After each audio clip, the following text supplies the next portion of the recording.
நேற்றைக்கு கூட ஒரு கட்சி தொடங்கி இருக்கிறார், பேஸ்புக்கிலே அறிவித்திருக்கிறார், இளைஞர்கள் பெண்களுமாக நடிகர் கட்சியை தொடங்கிவிட்டார். சினிமாவை சம்பாதிப்பது, அதற்கு பின்பு கட்சி தொடங்குவது, அதை நோக்கியெல்லாம் இளைஞருக்கு போவதை போல ஒரு சூழலை ஏற்படுத்துகிறார்கள். அதற்கான வாய்ப்புகள் தான் நாம் யாரை ஆதரிக்க போகிறோம், யார் ஆட்சிக்கு வருகிறார் என்பதை பொறுத்துதான்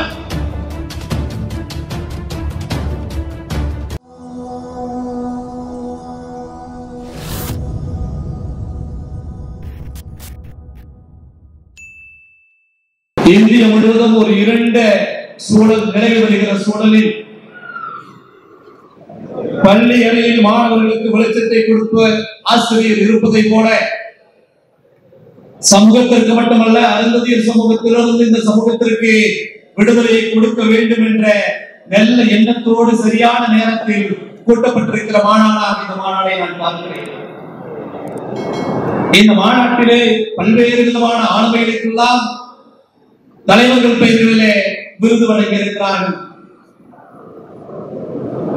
அந்த அடிப்படையிலே எனக்கு தமிழனுக்கு முகவரி கொடுத்த, தமிழ்நாட்டிற்கு தலைமை பெயர் கொடுத்த தலைமகனாம் பேரறிஞர் அண்ணா அவர்களுடைய பெயரை விருது கொடுப்பது உண்மையிலே மகிழ்ச்சிக்குரியதாக இருக்கிறது. பேரறிஞர் அண்ணா அவர்கள் தமிழ்நாட்டுக்கு தமிழ்நாடு என்று பெயரை சூட்டி தந்தது இங்க இருக்கிற அனைவரும் நமக்கு தெரியும். ஆனால் இந்த சாதி மத மூட பழக்கங்களை ஒழிப்பதற்கு, சாதி மத ஏற்றத்தாழ்வுகளை ஒழிப்பதற்கு, ஆண்டான் அடிமை அடக்குமுறையை ஒழிப்பதற்கு சாதி மறுப்பு திருமணங்களை ஊக்குவிக்க வேண்டும் என்று பேசிய தந்தை பெரியார்.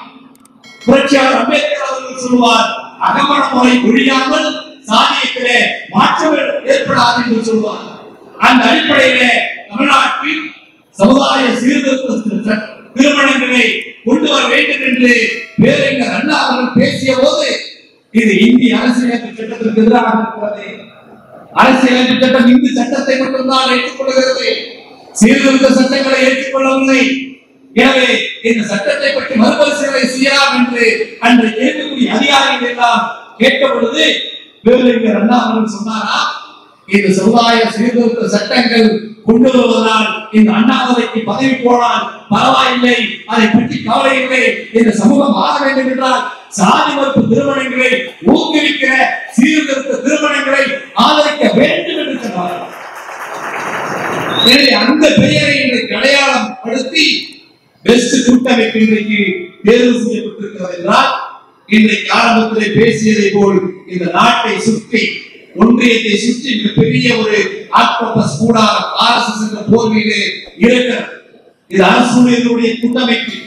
அரசியல் பேசலாம் என்றால் கட்டாயம் பேச வேண்டிய ஒரு சமூக சூழலை, நிர்பந்தத்தை இந்திய ஒன்றிய அரசு நமக்கு உருவாக்கி இருக்கிறது. பொதுவாக அரசுடைய கூட்டமைப்பு, ஆசிரியர் கூட்டமைப்பு, எங்களுக்கு சம்பளம் கொடுத்தவர்கள், எங்களுக்கு பணியாளர்கள் இல்லை, இப்படி அவர்களுடைய நலன் சார்ந்து பேசுகிற கூட்டங்களாக மட்டுமில்லாமல் சமூகத்துடைய தேவை உணர்ந்து கூட்டப்பட்டிருக்கிற கூட்டத்தை கட்டாயம் நாம் அரசியல் பேசியாக வேண்டும். என்று கேட்டால் இன்றைக்கு வரக்கூடிய நாடாளுமன்ற தேர்தல் மதசார்பின்மை கோட்பாடு, இந்திய ஒன்றியத்தில் இருக்கக்கூடிய டெமோக்ராட்டி ஜனநாயக உணர்வுகளுக்கு எதிராக கட்டமைக்கப்பட்டிருக்கிற பாஜக சந்தரிவாத அமைப்புகளுக்கு எதிராக அணிதிரள வேண்டிய கட்டாயத்தை இன்றைக்கு ஒன்றிய அரசு நமக்கு உருவாக்கி இருக்கிறது. தோழர்களே, புரட்சியாளர் அம்பேத்கர் அவர்கள் தன்னுடைய இந்திய அரசியல் சாசன அமர்வு கடைசி உரையிலே பேசிய உரை இந்திய வரலாற்றிலே மிக முக்கியமானதாக பார்க்கப்படுகிறது.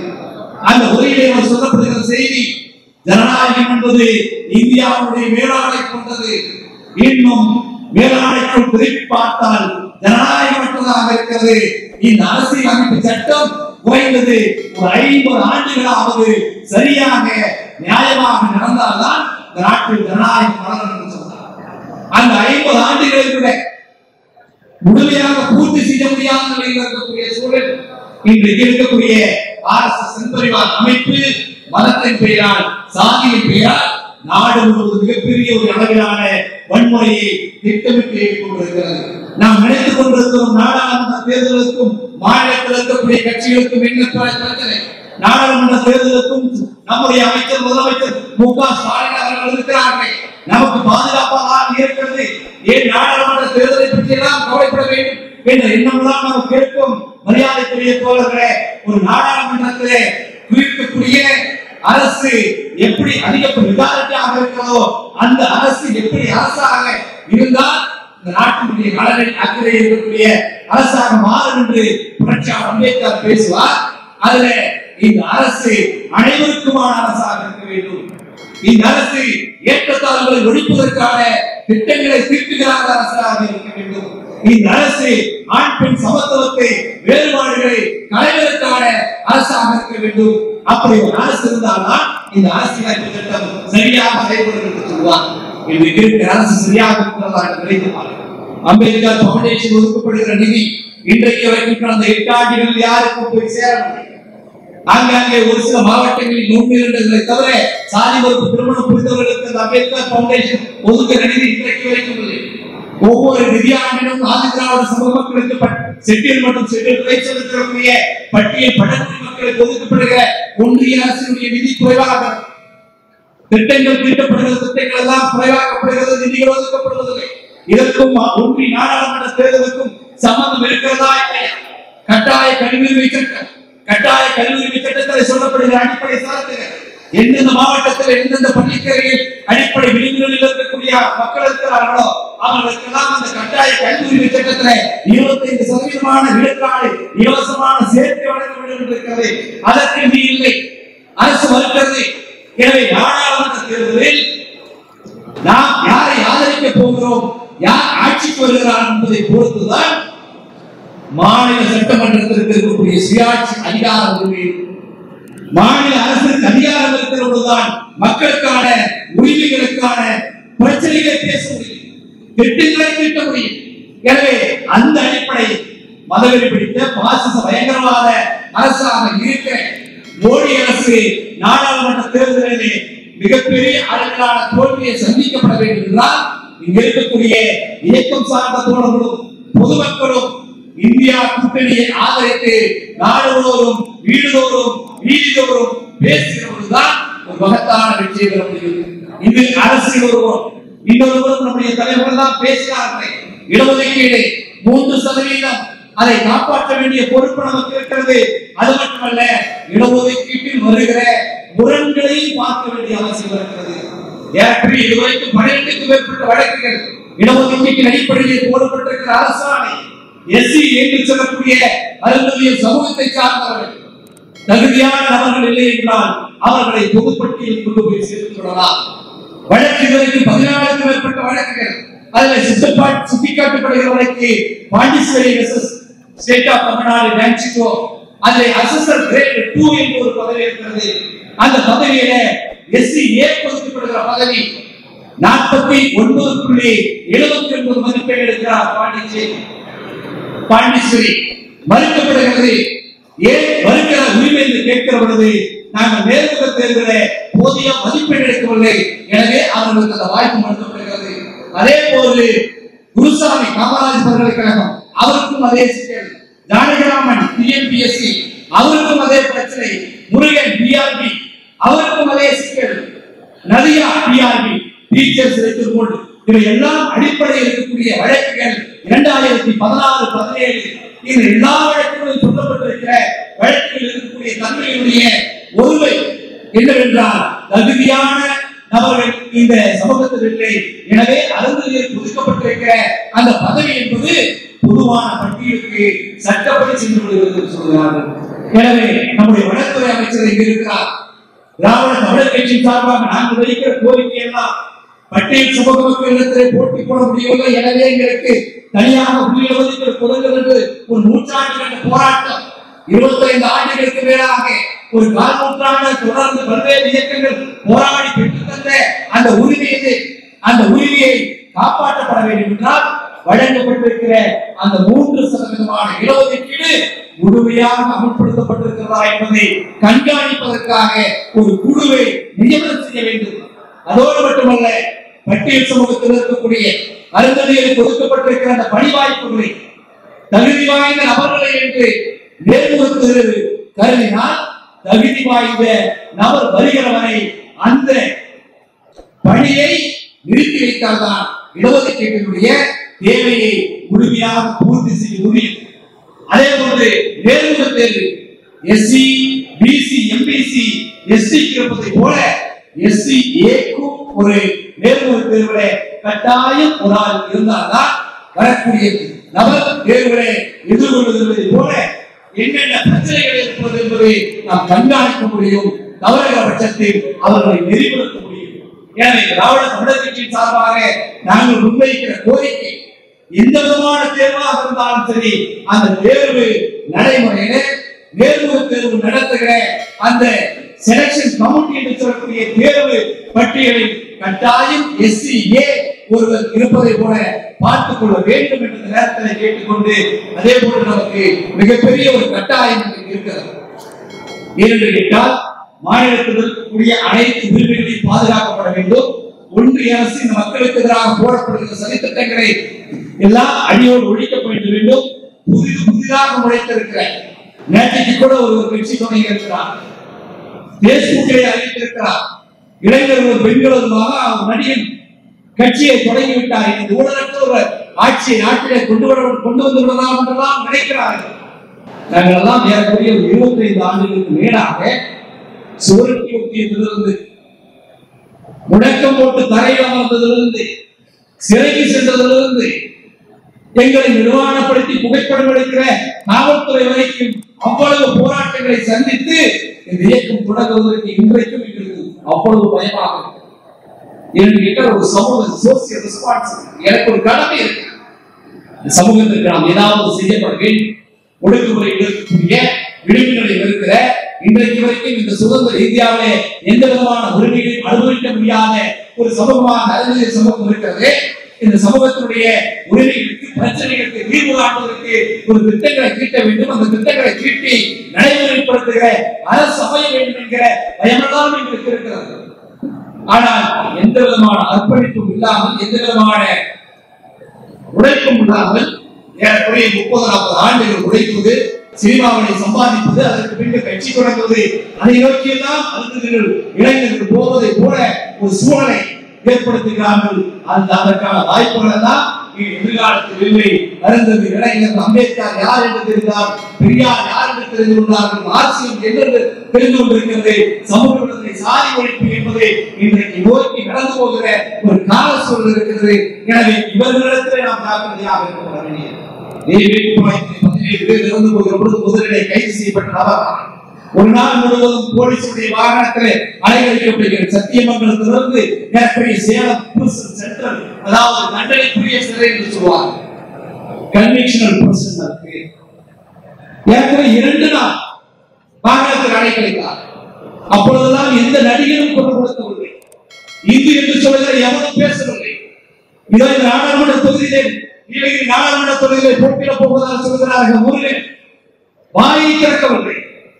ஆனால் தேர்தல் என்று வருகிற பொழுது பார்த்தீர்களா, நாடாளுமன்றத்தில் அனுமதிகளுக்கான பிரதிநிதித்துவத்தை யாராவது கொடுத்திருக்கிறார்களா? நாங்கள் கொடுத்திருக்கிறோம், மகிழ்ச்சி கொடுத்திருக்கிறோம். முருகன் இன்றைக்காக வாய்ப்பு பேசியிருக்கிறார். தீண்டாமை பற்றி, சாதி ஒழிப்பை பற்றி புரட்சியாளர் அம்பேத்கர் சொல்வார்களே, நான் பிறக்கும் போது இந்துவாக பிறந்து விட்டேன், சாகும் போது இந்துவாக சாக மாட்டேன் என்று சொல்லி பௌத்தத்துக்கு போனாரே, அதை பேசுவதற்கு துணிச்சல் இருக்கிறது அவர்களுக்கு. எனவே அருந்ததி என்கிற ஒற்றை அடையாளத்தோடு நாமெல்லாம் எப்படி சாதி ஒழிப்பிற்காக, சமூக ஒடுக்குமுறைக்கு எதிராக அணிந்திருக்கிறோமே, அதே அருந்ததி என்பதை பயன்படுத்தி நீலகிரி நாடாளுமன்றத்தில் முருகன் என்கிற ஒரு ஓனாய் போட்டியிட போவதாக தகவல் சொல்கிறது. அவனை விரட்டி அடிக்க வேண்டிய பொறுப்பு நமக்கு இருக்கிறது என்பதை தெரிகிறது. எல்லா செக்ஷன்லையும் இருப்பதை போல அருந்ததி சமூகத்தில் அரசுடைய தனியார் வேலைக்கு போவதில் இளைஞர்களில் ரொம்ப பேர் இருக்காங்க. பாத்தீங்களா, நம்மாலே நான் இப்பதான் மினிஸ்டர் பேசுறேன். எந்த மினிஸ்டர் அவர் எப்ப மினிஸ்டர் ஆனாரு, மினிஸ்டர் ஆனதுக்கு முன்னாடி எப்ப வந்தாரு, மினிஸ்டர் ஆனதுக்கு முன்னாடி அருந்ததியை பற்றி பேசி இருக்கிறாரா, மினிஸ்டர் ஆன பின்பு அருந்ததியை பற்றி பேசி இருக்கிறாரா? இல்லை, நம்ம தெலுங்குல பேசுறாரு. தெலுங்கில் பேசுகிறவங்க மினிஸ்டர்னா சந்திரபாபு நாயுடு கூடிய மினிஸ்டர் ஆகிய தெரியுமா? எனவே நாம் ஜாக்கிரதையாக இருக்கப்பட வேண்டும். அதிகமான நாம் சொன்னார்கள், எதிரியார் என்பதை தெரிந்து கொள்ள வேண்டும். எதிரி நமக்கு இந்த நேரத்தில் சங்கரிவார் அமைப்பு, அதனுடைய துறை அமைப்புகள் இவைதான் இன்றைக்கு நமக்கு மட்டுமல்ல ஒட்டுமொத்த இந்திய ஒன்றியத்தினுடைய எதிரியாக இந்த நாட்டை நிர்மூலமாக்குற ஒரு பாசிச சக்தியாக ஆர்எஸ்எஸ் பாஜக இருக்கிறது. அதனுடைய அருந்ததிய முகம்தான் முருகன் என்பதை நாம் மிக தெளிவாக மக்கள் மத்தியிலே கொண்டு போய் சேர்க்கிறோம். என்று கேட்டால் ஒட்டுமொத்தமாக இருக்கக்கூடிய உழைக்கும் மக்களுக்கு எதிரான கட்சி பாஜக. மக்களுக்கு இருக்கக்கூடிய இயல்பான கடவுள் நம்பிக்கையை வைத்து அந்த கடவுள் நம்பிக்கையை அரசியல் ஆதாயம் தேடுவதற்காக பயணித்துக் கொண்டிருக்கிற ஒரு இயக்கம் பாஜக. அவர்கள் விரும்புவதெல்லாம் ராமராட்சி. ராமராட்சியில் என்ன நடந்தது? ஒரு பன்னனுக்கும் பதையனுக்கும் சக்தியினுக்கும் இருக்கக்கூடிய சமூக பொறுப்பு என்னவாக இருந்தது? ராமராஜ்யம் சொல்ல முடியுமா? ராமராஜ்யம் வேண்டும், ராமராஜ்யம் வேண்டும், ராமராஜ்யம் வேண்டும் என்று சொல்கிறார்களே, ராமராஜ்யத்தில் சக்தியனுக்கு படிப்பதற்கு உரிமை இருந்ததா? சக்தியன் சொத்து சேர்த்துக் கொள்ளலாமா? சக்தியன் சாதி மறுப்பு செய்ய முடியுமா? சக்தியன் ஆட்சியை கட்ட முடியுமா? இதெல்லாம் இல்லை என்று மனு சொல்லுகிறது. மனுவை சொல்லுகிறார்கள், சூத்திரனுக்கு எதை வேண்டும் என்றாலும் கூட கல்வியை கொடுக்காது என்று சொல்கிறார்கள். அவைகளே ராமராஜ்யம். ராமராஜ்யத்தில் அந்தணர்களுக்கும் பார்ப்பனர்களுக்கும் அந்த ராஜ்யம் சிறந்ததாக இருக்கிற விளிம்பு நிலையில் இருக்கக்கூடிய யாருக்கும் அது ஏற்ற ராஜ்யமாக இல்லை. எனவே பார்ப்பனர்களுக்கான ஒரு ராஜ்யமாக மாற்ற வேண்டும் என்று நினைக்கிறேன். மருந்துகளை பேசுகிறோம். ஈயாடி என்ற ஒரு சமூகம் இருக்கிறது கேரளா. அவை நம்மை விட மிகவும் மோசமான தெருவிலை நேரடியாக வந்து எனக்கு உணவு கொடுங்கள் என்று கேட்கக்கூடாது. நடந்து வருகிற போது சாலையின் ஒரு ஓரத்தை போய் ஒழித்துக் கொள்ள வேண்டும். ஐயா எனக்கு உணவு கொடுங்கள் என்று கேட்கும். நடந்து போகிறவர் ஏதாவது உணவு போட்டால் போய் அவன் சென்று சேர்ந்த பின்பு போய் எடுத்துக்கொண்டு மீண்டும் அதே இடத்தில் போடி போய்விடும். ஏதாவது யாராவது இந்து வர்ணாசிரம கோட்பாடாக வந்தது. தொட்டாலை கேட்டு பார்த்தாலை கேட்டு என்கிற சமூக ஒழுங்குமுறை எதன் மூலம் வந்தது? வர்ண பேதலின் மூலமாக வந்தது. 5 அறிவிக்கக்கூடிய நாயின் நரியில் தெருவில் நடக்கலாம். 6 அறிவிக்கக்கூடிய பல்லடம் பறையிலும் சக்கரையிலுமே தெருவில் நடந்தால் பெரு தீட்டாகிவிடும் என்கிற கோட்பாடு எங்கிருந்து வந்தது? மனுவருவதுதான் இருந்தது. எனவே மனுவை எரிக்க வேண்டும் என்று சொன்னவர் தந்தை பெரியார். மனுவை எரித்தவர் புரட்சியாளர் அம்பேத்கர். மனுவை இருக்கிறவரை நாட்டின் சமூக மாற்றங்கள் ஏற்படாது என ஒழிக்கப்பட வேண்டும் என்று பேசியவர் பேரறிஞர் அண்ணா முத்தமிழர். அவர் வழிவருகிற திராவிட மாடல் அரசுதான் இன்றைக்கு ஒட்டுமொத்த இந்தியாவுக்கு வழிகாட்டுகிற அரசாக இருப்பதால் இன்றைக்கு பல்வேறு விதமான கிளைப்பிரிவுகளை உருவாக்கி இன்றைக்கு நாட்டில் ஒரு சமூக பதட்டத்தை ஏற்படுத்தி அதன் மூலம் அரசியல் ஆதாயத்தை தேட பாஜக செங்கோரிவாத கும்பல் நினைத்துக் கொண்டிருக்கிறது. அதை எதிர்த்து போராட வேண்டிய ஒரு நல்ல நேரத்தில் இந்த கூட்டமைப்பை நாம் உருவாக்கிறோம். கூட்டமைப்பு மாநாடு ஏற்பாடு செய்யும். கூடுதலாக இந்த அரசுடைய கூட்டமைப்பில் நீங்கள் நிர்வாக ரீதியாக சில கோரிக்கைகளை அரசுக்கு வைப்பீர்கள். இதில் நம்முடைய அமைச்சரும் இருக்கிறார். திராவிட முன்னேற்ற கழகத்தினுடைய தேர்தல் அறிக்கையில் கடந்த 10 ஆண்டுகளாக நிரப்பப்படாத காலிப்பணியிடங்கள் ஏற்கனவே 15,000 காலிப்பணியிடங்கள் இருக்கிறது. நாங்கள் ஆட்சிக்கு வந்தால் அந்த 15,000 காலிப்பணியிடங்களை நிரப்புவோம் என்று தேர்தல் வாக்குறுதிய நம்முடைய முத்துவேல் கருணாநிதி ஸ்டாலின் அவர்களுடைய தலைமையிலே சொல்லப்பட்டிருக்கிற தேர்தல் அறிக்கை இருக்கிறது. அந்த தேர்தல் அறிக்கை சொல்லப்பட்டிருக்கிற 15,000 பணியாளர்கள் நிரப்பினால் அருந்ததி சமூகத்திற்கான 3% இடஒதுக்கீட்டு அடிப்படையில் குறைந்தது 1,700 பேர் அரசு மீது ஆகுவதற்கான வாய்ப்புகள் இருக்கிறது. அதை தன்னுடைய வீடான கவனத்திற்கு நான் கொண்டு வருகிறேன். அதே போன்று பெஸ் கூட்டமைப்புடைய மாநில நிர்வாகிகளுக்கு நாங்கள் எல்லாம் போன பின்னணிக்கு நிர்வாக ரீதியாக சில தீர்மானங்களை கொண்டு வருகிறேன். அந்த தீர்மானங்களில் ஆசிரியர் பணியிடங்களை நிரப்புவதோடு மட்டுமல்லாமல் இன்றைக்கு தீண்டாமையுடைய உச்சபட்ச இடமாக இருக்கிற பள்ளிக்கூடங்கள் மாறி இருக்கக்கூடிய சூழல் சாதிக்கூறி கையில் கட்டுகிற நிலையில் அந்த பள்ளிக்கூடங்களின் கழிப்பறையை அங்கு இருக்கக்கூடிய நம்முடைய மாணவர்களே வாரி செய்ய வேண்டிய ஒரு கட்டாயத்தை நீங்கள் போடக்கூடிய தீர்மானம் என்பது அனைத்து பள்ளிகளுக்கும் அனைத்து நவீன வசதிகளுடன் கூடிய ஒரு கழிப்பறையை உருவாக்கப்பட வேண்டும். அந்த கழிப்பறையை பராமரிப்பதற்கு கட்டாயம் ஒரு பள்ளியில் ஒரு பணியாளர் நியமிக்கப்பட வேண்டும் என்ற தீர்மானத்தையும் இந்த மாநாட்டிலே நீங்கள் நிறைவேற்றப்பட வேண்டும் என்று என்னுடைய கோரிக்கையாக பள்ளிக்கூடங்கள் சமீபத்தில் ஒரு ஆய்வு மதுரையிலே ஒரு மாணவன் சாதி இந்துவால் தாக்கப்படுகிறார். ஆசிரியர்கள் போகிறார்கள், எதற்காக தாக்கப்படுகிறார் ஆசிரியர்கள் கேட்கிற பொழுது, பையன் பள்ளிக்கூடத்துக்கு 3 நாள் ஸ்கூலுக்கு வருவீங்க. உடனே ஆசிரியர் அனுப்பிச்சுடுறார், அந்த பையன் நல்லா படிக்கிற பையன் சொல்லுங்க. 3 நாளா தன்னுடைய பெற்றோரோடு அந்த மாணவன் பள்ளிக்கூடத்துக்கு ஏன்னா 3 மாசமா 3 நாளா வரல. 2 சாதி இந்துக்களுடைய பெயர்களை சொல்லி அந்த 2 மாணவர்கள் தனக்கு மிரட்டுறாங்க, வர முடியல. அவன் என்ன அவங்க மிரட்டான், நான் நல்லா படிக்கிறேன் மாணவர்களை, சரி இனிமே நான் பார்த்து கூப்பிட்டு சாதி இந்து மாணவர்களை அப்பாலஜி லெட்டர் வாங்கிட்டு பையன் பள்ளிக்கூடத்துக்கு அப்பாலஜி லெட்டர் எழுதி பள்ளிக்கூடத்திற்கு போகிற மாணவன் திரும்பி வீட்டுக்கு வருவதற்கும் அந்த 2 சாதி இந்து மாணவர்களுடைய சக உறவர்களை கூட்டிட்டு வந்து அந்த பையனை 4 இடங்களில்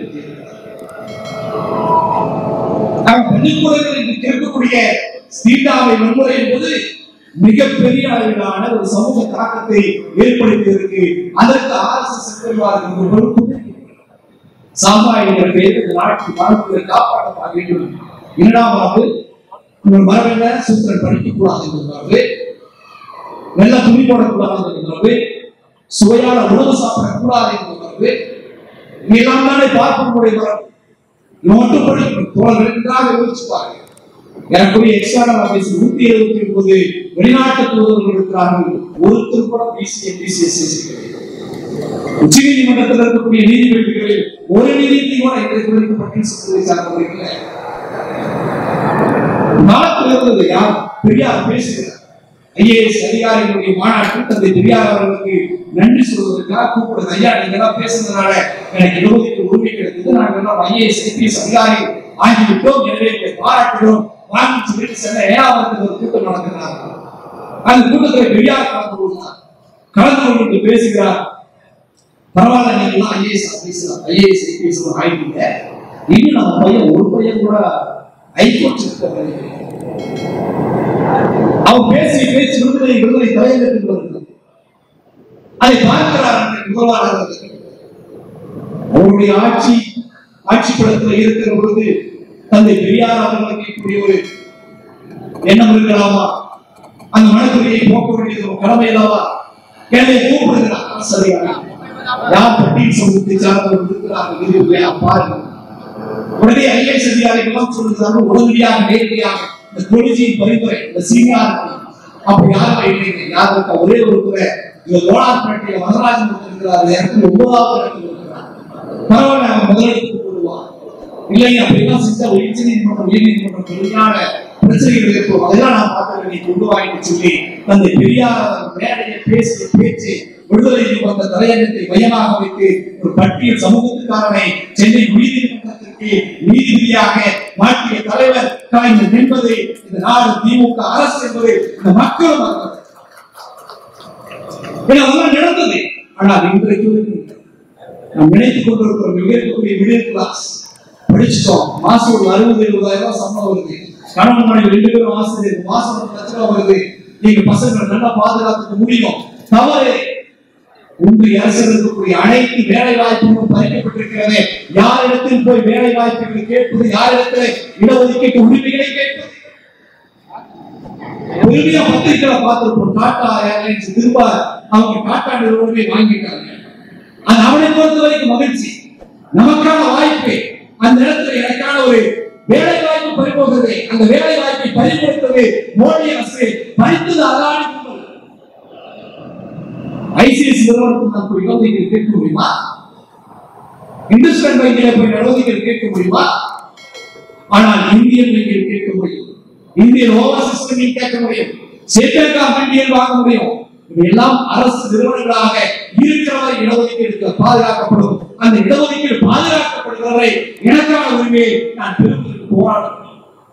ஆகவே ஒன்றிய அரசு இன்றைக்கு அனைத்து வேலை வாய்ப்பு, ரயில்வே, வங்கித்துறை, காப்பீட்டுத்துறை உள்ளிட்ட அனைத்து துறைகளையும் இன்றைக்கு தனியார்மயமாக்கி ஒட்டுமொத்த வேலை வாய்ப்பை மிகப்பெரிய அளவிலான ஒரு கேள்விக்குறியை மாற்றினார். புதிய கல்விக் கொள்கை என்ற திட்டத்தின் அடிப்படையில் தவறி போய்விட மனுவை சொல்வதல்லவா, இதை விட்டு விட்டாலும் சூத்திரனுக்கு கல்வியை கொடுக்காதே, நான் கொடுக்கிற மாதிரி கொடுப்பேன், ஆனா அதை மறைத்து விட என்ற அடிப்படையில் புதிய கல்விக் கொள்கை 3 ஆண்டுகள் சட்டப்படிப்பு படிக்கிறதே நம்ம 5 வருஷம் படிக்கணும். வருஷத்துக்கு 2 செம் எழுதணும். ஆனா புதிய கல்விக் கொள்கையில வருகிற அந்த சாராம்சம் 3 வருஷம் நீ தேர்வு எழுத வேண்டியதில்லை, கடைசி ஆண்டுகளில் அனைத்து தேர்வுகளையும் வைத்து நீ தேர்வு பெற்று பெறலாம் சொல்றாங்க. நடைமுறையில் சாத்தியம் ஆசிரியர்களுக்கு ஆண்டுக்கு 2 தேர்வு எழுதி தேர்வு செய்ய முடியாது நிலையில் அரியர் வச்சு 3 வருஷம் 4 வருஷம் ஆகிற பொழுது 3 ஆண்டு படிப்புகளில் சேர்ந்து ஒரே ஆண்டில் தேர்வு எழுதி என்று சொல்லி திட்டமிட்டே இந்த அரசு தற்கொலைகளை உருவாக்குகிறது. வேலை வாய்ப்பு நமக்கு இல்லை. வேலை வாய்ப்பு கல்வியாக இருக்கிற கல்வி உரிமை மறுக்கப்படுகிறது. வர்ணாசிரம கோட்பாடு ராம ஆட்சி நாடு முழுவதும் பரவுகிற பொழுது தீண்டாமை நாட்டின் தலைவிதித்த ஆண்டு. அம்பேத்கர் அவர்கள் சொல்வார், இந்த நாட்டுக்கு 2 சட்டங்கள் இருக்கிறது. ஒன்று அரசியலமைப்பு சட்டம், அது உங்களுக்கு எல்லாத்துக்கும் தெரியும். இரண்டாவதாக கஸ்டமரி லா, மரபு சார்ந்த சட்டங்கள். என்னை கேட்டால் அரசியலமைப்பு சட்டம் வலிமையானதா மரபு சார்ந்த சட்டம் வலிமையானதா என்றால் இந்தியாவில் மரபு சார்ந்த சட்டம் தான் வலிமையாக இருக்கிறது. அதை நான் உடைப்பதற்கு முயற்சி செய்தேன், முடியவில்லை. எனவே தூக்கி வீசிவிட்டு பௌத்தத்துக்கு போகிறேன் என்று சொல்லி 4 லட்சம் பேரோட பௌத்தத்துக்கு போனவர் புரட்சியாளர். இப்பொழுது சமூக முரண்பாடு இருக்கிற காரணத்தினால்தான் இன்றைக்கு வரைக்கும் இந்திய தமிழ்நாடு தெய்வம் எதிர்க்கிறது, சாதியை எதிர்க்கிறது, மொழி திணிப்பை எதிர்க்கிறது, பெரியார்மையை எதிர்க்கிறது, சமூக நீதியை உயர்த்தி பிடிக்கிறது. சமூக நீதியை இன்றைக்கு ஏற்றுக்கல. ஏறக்குறைய 1920 மீண்டும் நீடிக்க போறாங்க. 14 இந்திய மாணவர் சங்கம், 14 பார்ப்பனர் கூட்டமைப்பு, அதற்கு பின்பு தென்னிந்திய நடுவரை சங்கம், 1920 முதல் பெண்ணிஸ்ட் போனா அதுல போடுகிற அடிப்படை சாராம்சம் நாட்டுக்கு அதிகமான வருமானத்தை நாங்கள் தருகிறோம், வரியை கட்டுகிறோம், தொழிற்சாலைகளை உருவாக்குகிறோம், வேலை வாய்ப்புகளை கொடுக்கிறோம். ஆனால் வேலை வாய்ப்புகளில் அரசு உத்தியோகங்களில் இங்க இருக்கக்கூடிய பிசியும் எம்பிசியும் எஸ்சியும் எஸ்டியும் இல்லையே. அதன் அடிப்படை கல்வியாக இருக்கிறது. ஏன் இந்த பையன் படிக்கிறானா? அவன் படிக்க வேண்டாம். படிப்பதற்கு தடை, படித்தால் நாக்கு அறுத்து வீசு, படிப்பதை கேட்டால் காதல் இயற்கை காட்சி முத்து சொல்லுதா இல்லையா? மனஸ்தப்போம் இருக்கிற பெரியவர்களால் மொபைல் கிடைக்கலாம். இப்பெல்லாம் அப்படியா இருக்குல்ல? நாடார் சமூக மக்களுக்கு ஒரு ரோசம். அவர் சமூகத்தை பற்றி இழிவாக சிபிசி பாடத்திற்கு எழுதினார். ஒட்டுமொத்த நாடார் சமூகம் எழுதுகின்றது. என்னுடைய சமூகம் இழிவானதாக ஒரு காலத்தில் இருந்திருக்கலாம், இப்பொழுது வேண்டாம் நீங்க அதை செய்ய. உடனே தூக்கி வீசி சொன்னான். வீசினார்களா இல்லையா? சூத்திரனும் பஞ்சனும் படிக்க கூடாது, படித்தால் காதலை இயற்கை காட்சி ஊட்ட வேண்டும் என்று சொல்லுகிற மனு இருக்கிறது. இன்றைக்கு வரைக்கும் தூக்கி எறிவதற்கு, எரிப்பதற்கு, வீசுவதற்கு இந்து என்று சொல்லுகிற எவனாவது ஒருவன் அதுக்கு தயாராக இருக்கிறானா? அதையெல்லாம் நம்ம ஏமாற்று சொல்லுகிற வாய்வார்த்தைகள், மாயாஜாலங்கள், அதையெல்லாம் வைத்துதான் இன்றைக்கு நம்முடைய மக்களை ஏமாற்றுவதற்கு இன்றைக்கு மோடி அரசு திட்டமிட்டு ஒன்றியம் முழுவதும் பல்வேறு விதமான அறிவிப்புகளை அறிவித்துக் கொண்டிருக்கிறார்கள்.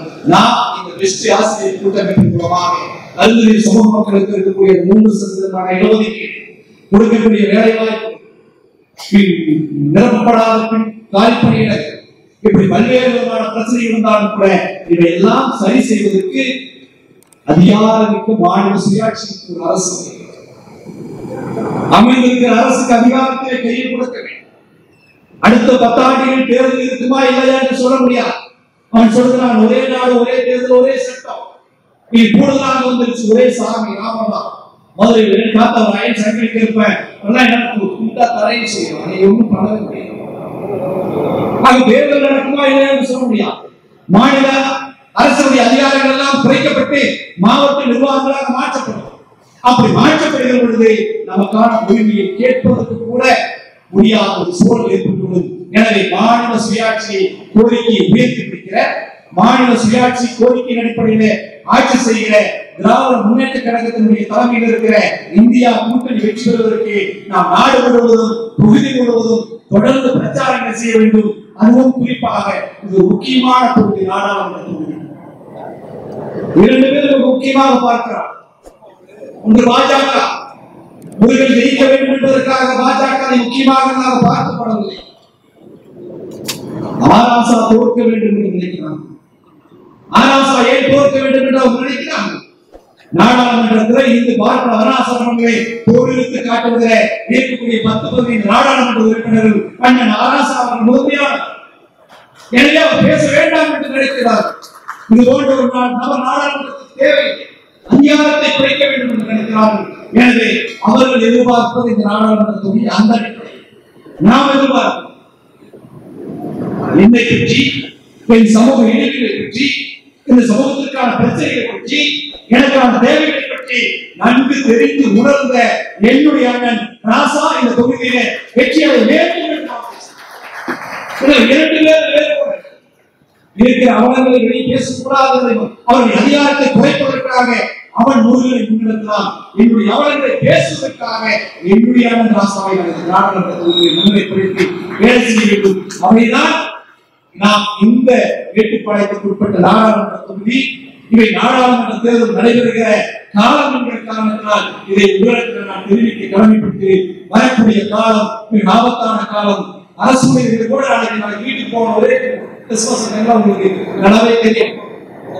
மாநில அரசுக்கு அதிகாரம் திரும்ப அழைக்கும் இருக்கிற நாடு இருக்கிறவரை இந்த நாடு வீரப்பாவின் வசனம் போல நாட்டு மக்களும் நாசமாய் போகட்டும் என்று சொல்வதை போல மாறிவிடும். எனவே அதை காப்பாற்ற வேண்டிய பொறுப்பு யாருக்கு இருக்கிறதோ தெரியவில்லை, நமக்கு இருக்கிறது.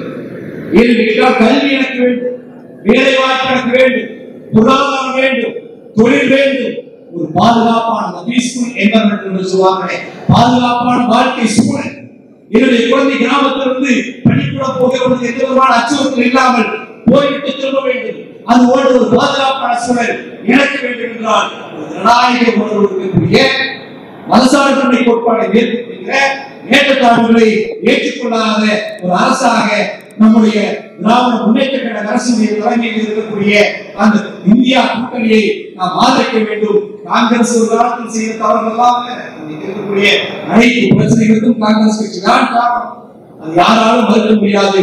ஆனால் அன்றைக்கு இருந்த காங்கிரஸ் வேறு இந்திரா மட்டுமே மக்கள் மீது மிக அளவு கடந்த பாசத்தை தான். மீது அத்தனை பேரும் மந்திரி சபை ஒரு ஆர்எஸ்எஸ் அதில் பெட்ரோலியத்துறை அமைச்சர் ஒருத்தர் மதப்போனை பாளையா. நான் இந்த நாட்டின் பெட்ரோலியத்துறை அமைச்சர் என்பதை காங்கிரஸ் கட்சியினுடைய நாடாளுமன்ற உறுப்பினர் என்பதை விட ஆர்எஸ்எஸ் என்பதை குறிப்பிட்டிருக்கிறேன் என்று சொல்வது காங்கிரஸ். அதனால காங்கிரஸ் அதுவரை இருக்கிறது. எனவே அவர்களுக்கெல்லாம் அந்த கடந்த கால காங்கிரஸ் ஒழிந்ததாக நினைத்து இன்னைக்கு யாருக்கு பொறுப்பு இல்லையோ நமக்கு காங்கிரஸை காப்பாற்ற வேண்டிய பொறுப்பு நமக்கு இருக்கிறது.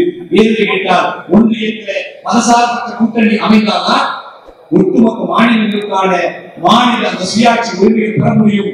நீட்டிய அனைத்து பிரச்சனைகளுக்கும் தீர்வு கிடைக்கும். நாம் 3 இடஒதுக்கீடு உரிமை கேட்பதற்கு மாநிலத்திற்கு அதிகாரம் வேண்டும். அந்த அடிப்படையில இந்த மாநில மாநாட்டை பயன்படுத்தி ஒரு சமூக மக்களுக்கான இடஒதுக்கீடு, கல்வி, வேலை வாய்ப்பு, வேட்பாளர்கள் சென்று சொல்லக்கூடிய பின்னணியில் அடிப்படையில் பள்ளிக்கூடங்களில் கேட்க வேண்டிய வசதிகள் இவையெல்லாம் ஒருபுறமும் இன்னொருவரும் அரசியல் ரீதியாக இந்த மக்களை அமைப்பாவதற்கு நீங்களும் நான் சேர்ந்து போராடுவோம். பார்ப்பனத்திற்கு எதிராக புரட்சியாளர் அம்பேத்கர் அவர்கள் சொல்வார், நான் போராடுகிறேன், மீண்டும் போராடுகிறேன், மீண்டும் போராடுகிறேன், மீண்டும் இந்த சமூக ஒடுக்குமுறைகளுக்கு போராடுவோம் என்று கூறி நல்ல வாய்ப்பு கொடுத்த தமிழ்நாடு ஆசிரியர்கள், பேராசிரியர்களுக்கு, அலுவலர்கள் கூட்டமைப்புக்கு திராவிட தமிழகத்தின் சார்பாக மீண்டும் ஒரு நன்றியை வாழ்த்துக்களை தெரிவித்து விடுதலை நன்றி வணக்கம்.